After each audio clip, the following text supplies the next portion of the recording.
प्यारे बच्चों, आज हम 8th क्लास में कारक पढ़ेंगे। संज्ञा, सर्वनाम, क्रिया, काल आप 6th क्लास तक पढ़ के अच्छे से आए हैं।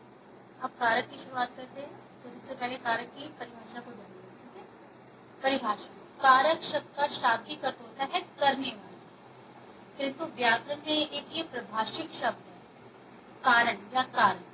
जैसे किसी संज्ञा या सर्वनाम पद का संबंध वाक्य में प्रयुक्त अन्य पद विशेषकर क्रिया के साथ जाना जाता है, उसे कारक कहते हैं। अर्थात जो भी संज्ञा या सर्वनाम है, जैसे नाम, जगह, वस्तु जानते हैं, सर्वनाम पद होते हैं, ये भी पता है हमें।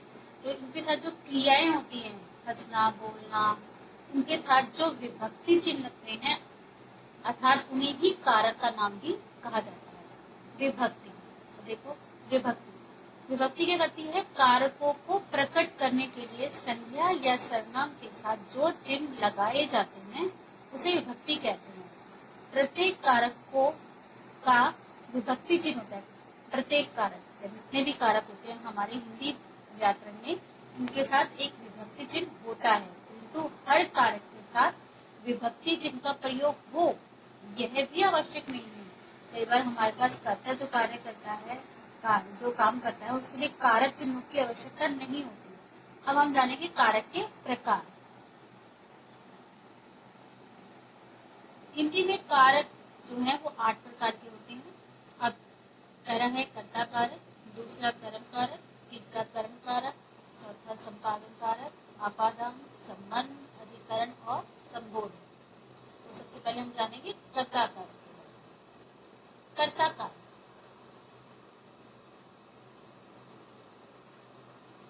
कर्ता कारक की विभक्ति है ने।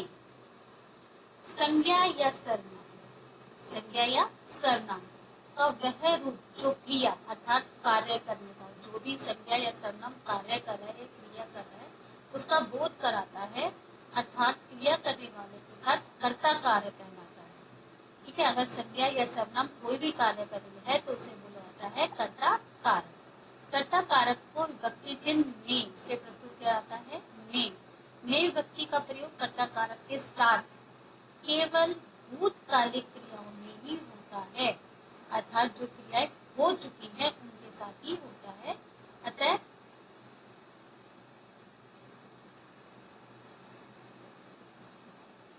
होता है, जैसे देखो उदाहरण, अभिषेक पुस्तक पढ़ता है, तो अभिषेक ने नहीं आया है। जैसे अभी आपको विभक्ति बताई गई थी, ने नहीं आया है। अभिषेक पुस्तक पढ़ता है। गुंजन हंसती है, इसमें भी ने नहीं आया। वर्षा गाना गाती है, इसमें ने नहीं है। लेकिन आलोक ने पत्र लिखा, इसमें विभक्ति चिन्ह है। अर्थात हमें इन तीन में हमारे पास कर्ता कारक नहीं है, फिर भी से कर्ता कारक पुकारा जाएगा। लेकिन इसमें कर्ता कारक आपको नजर आ रहा है तो आपको समझ आ जाएगा कि ये कर्ता कारक ही है। सेकंड हम पढ़ेंगे अब कर्म कारक। इसमें विभक्ति है को। वाक्य में जिस शब्द पर क्रिया का फल पड़ता है, यानी क्रिया का फल पड़ता हो, उसे कर्म कारक कहते हैं। कर्म विभक्ति को विभक्ति चिन्ह से पहचाना जाता है। कर्म कारक शब्द सजीव होता तो है, उसके साथ विभक्ति चिन्ह भी लगता है, या विभक्ति चिन्ह को। कर्म कारक शब्द सजीव हो तो उसके साथ विभक्ति चिन्ह को लगाया जाता है, और निर्जीव कर्म कारक के साथ नहीं। केवल कब लगाया जाता है? सजीव हो तब। जब निर्जीव हो कर्म कारक के साथ तो विभक्ति चिन्ह को नहीं लगता है। राम ने रावण को मारा। अब ये ने विभक्ति नहीं देखनी है आपको, कौन सी विभक्ति देखनी है? को।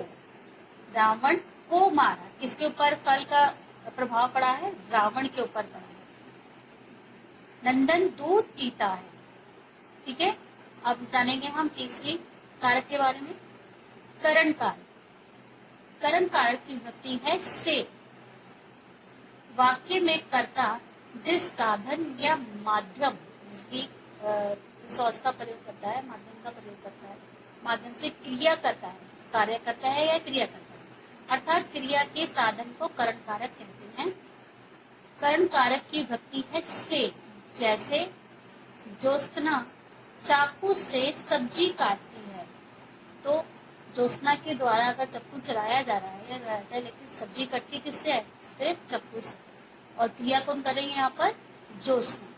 तो कारण में जो विभक्ति चिन्ह है से, वही हमने यहाँ पर लिख दिया। दूसरा उदाहरण देखिए, मैं पेन से लिखता हूँ। किसके द्वारा लिखता हूँ?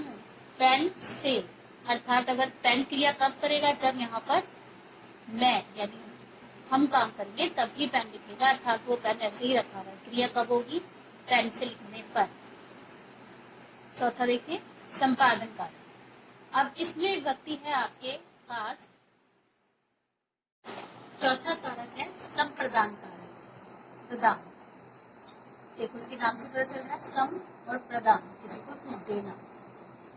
के लिए, तो और के वास्ते, इसकी विभक्तियां हैं। पहले इसका अर्थ जान लें। संपादन संप्रदान शब्द का अर्थ है देना। वाक्य में कर्ता जिसे कुछ देता है अथवा जिसके लिए क्रिया करता है उसे संप्रदान कारक कहते हैं। संप्रदान कारक का विभक्ति चिन्ह के लिए प्रयुक्त होता है, किंतु कब? जब क्रिया द्विकर्मी हो। किंतु जब क्रिया द्विकर्मी हो तथा देने के अर्थ में प्रयुक्त हो, वहां को की विभक्ति प्रयोग होती है या प्रयुक्त होती है। उदाहरण देखो, पहला उदाहरण, आलो माँ के लिए दवाई लाता है।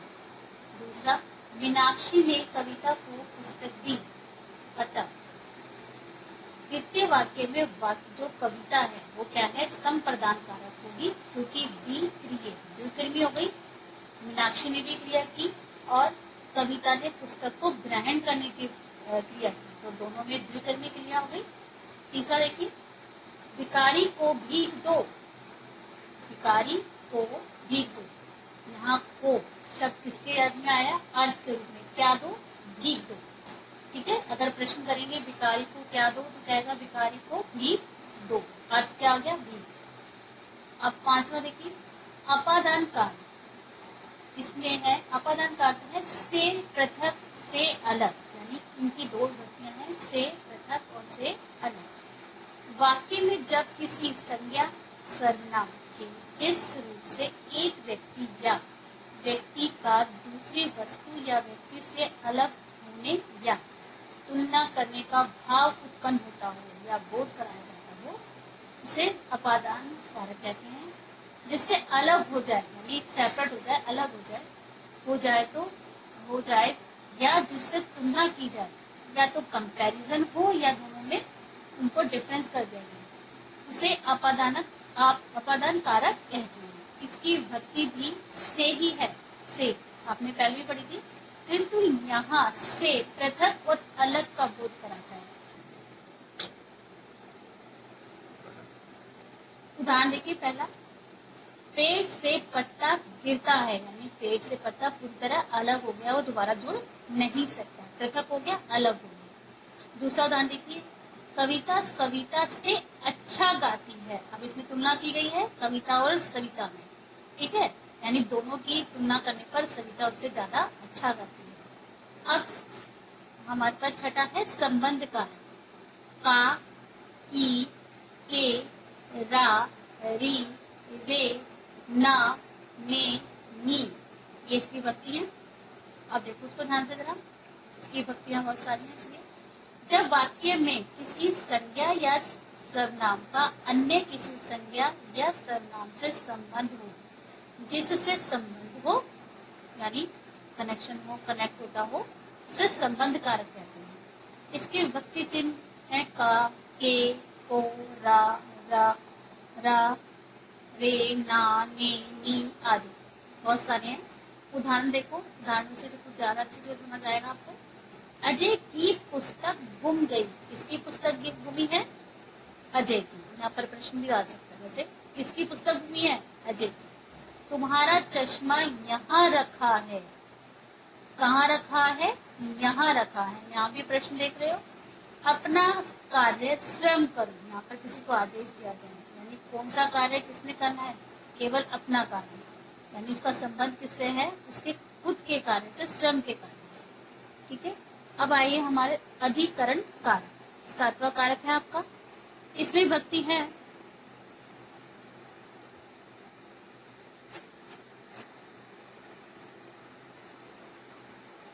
अधिकरण कारक। अब आया आपका सातवां कारक अधिकरण कारक। इसकी विभक्तियां हैं में, पर, पे। वाक्य में प्रयुक्त यानी प्रयोग में आने वाले संज्ञा या सर्वनाम के जिस रूप से क्रिया के आधार का बोध होता हो, पता चलता हो, उसे अधिकरण कारक कहते हैं। इसकी विभक्ति चिन्ह है में, पे और पर। पक्षी आकाश में उड़ता है, विभक्ति चिन्ह देख लिया आपने, में।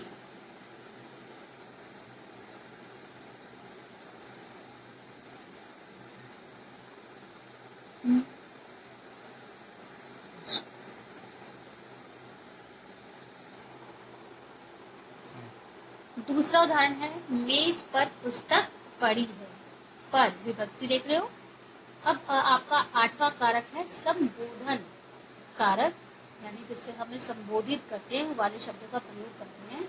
तो इसमें संबोधन कारक के साथ विभक्तियां हैं हे, ओ, अरे। परिभाषा जारी है। वाक्य में जब किसी संज्ञा या सर्वनाम को पुकार कर या बुलाया जाता है, अर्थात जिसे संबोधित किया जाए, उसे संबोधन कारक कहते हैं। संबोधन कारक की विभक्ति चिन्ह है हे, ओ, अरे। जब हम किसी को क्या करते हैं, नाम से पुकारते हैं, जब उसका नाम नहीं पता होता तो कहते हैं या ओ, अरे क्या कर रहा है, हम किसी का नाम नहीं पुकारते। संबोधन कारक के बाद संबोधन चिन्ह भी होते हैं, ये जैसे आपके या अल्पविराम चिन्ह सामने आपके स्क्रीन पे आए हैं, लगाए जाते हैं। अब इस पर ध्यान देखो, हे प्रभु, इसके साथ चिन्ह लगा हुआ है, रक्षा करो, अरे चिन्ह देखा आपने, मोहन यहाँ आओ। तो ये दोनों चीजें क्या है, आपके संबोधन की जाती है, इसलिए ये कौन सा कारक हुआ, संबोधन कारक। सर्वनाम कारक में कारक साथ ही होते हैं, इसका संबोधन कारक नहीं होता।